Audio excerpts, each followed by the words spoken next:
Efeito do lucro no balanço. Esse vai ser o assunto do vídeo de hoje, isso de acordo com este livro, Contabilidade Básica, do José Carlos Marion. O link dele está na descrição. Um livro muito bom e didático. Efeito do lucro no balanço. Lembrando que eu estou no capítulo que trata da apuração do resultado, né, e regimes de contabilidade, regime de caixa e regime de competência. Então hoje, efeito do lucro no balanço. O lucro que vem lá da demonstração do resultado do exercício. Qual é o efeito que ele tem no balanço patrimonial, que é uma outra demonstração. Como já foi abordado, o lucro apurado pela empresa pertence aos proprietários, aos investidores. Então o lucro pertence, né, é a remuneração dos donos da empresa. Uma vez que são responsáveis pelo negócio, se houver prejuízo, os proprietários também deverão assumi-lo. Então, é uma via de mão dupla, né? Tanto o prejuízo como o lucro pertence ao proprietário. Os proprietários, todavia, desejando expandir o negócio, não retiram totalmente o lucro, reinvestindo uma parte, que diz ser lucros retidos ou lucros acumulados. A parte do lucro distribuída aos proprietários é denominada dividendos. Então, esse termo dividendos significa que é toda a parte que é destinada, propriamente dito, aos donos da empresa.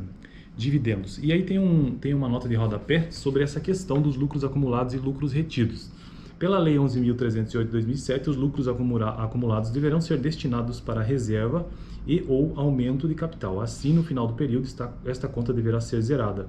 Esta regra vale apenas para as sociedades anônimas e empresas de grande porte. Então, para as empresas aí SA, né, por essa Lei 11.638 de 2007, não existe mais lucros acumulados. E sim, uma outra conta, né, que se chama reserva ou aumento de capital, caso exista, né, essa acumulação de lucro.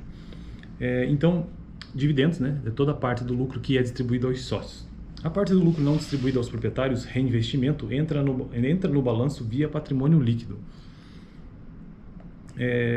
Aquela parte que não é distribuída então aos sócios, né? Origem de recursos, sendo aplicada no ativo. Admita-se que uma empresa tem inicialmente 900 mil de capital aplicado no caixa, durante o ano tem receita de 800 mil à vista por prestação de serviço e uma despesa de 500 mil. Apure-se o lucro e observe-se os efeitos no balanço, sabendo que não houve distribuição de dividendos. Então, não houve distribuição de lucro aos sócios, nesse exemplo, né? E aí ele traz exemplo no livro aqui, o balanço patrimonial após a apuração do lucro. Ele mostra que o caixa iniciou o ano com 900, terminou com 1.200.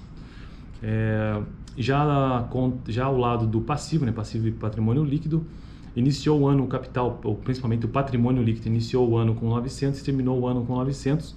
Lucros retidos iniciou com 0 e terminou com 300 de retido, com retenção de lucro, né? Então, final de ano ficou equilibrado nessa nova condição, 1.200 dinheiros, né, de cada lado.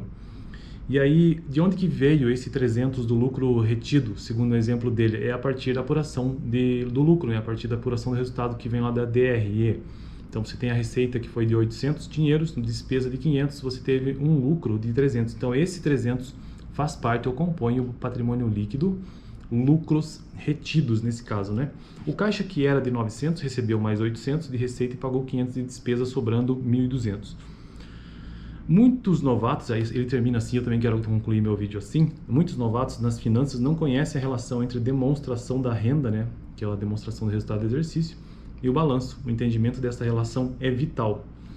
Isso é uma citação do livro Pai Rico, Pai Pobre, na página 64. Então, essa que é a relação principal. Você tem ali o lucro, que é descoberto ou é apurado na demonstração do resultado do exercício, e isso vai compor o patrimônio líquido lá do balanço patrimonial em lucros retidos ou lucros acumulados, enfim, ou mesmo reserva ou aumento de capital, dependendo do porte da empresa. O exemplo que ele traz é assim, vou deixar aqui, ó.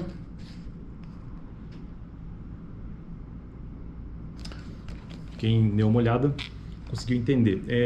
Esse exemplo que ele traz aqui, né, o efeito do lucro no balanço. Então esse foi o vídeo de hoje. Dá uma olhada no vídeo anterior, onde eu tratei sobre outros ajustes em relação ao regime de competência.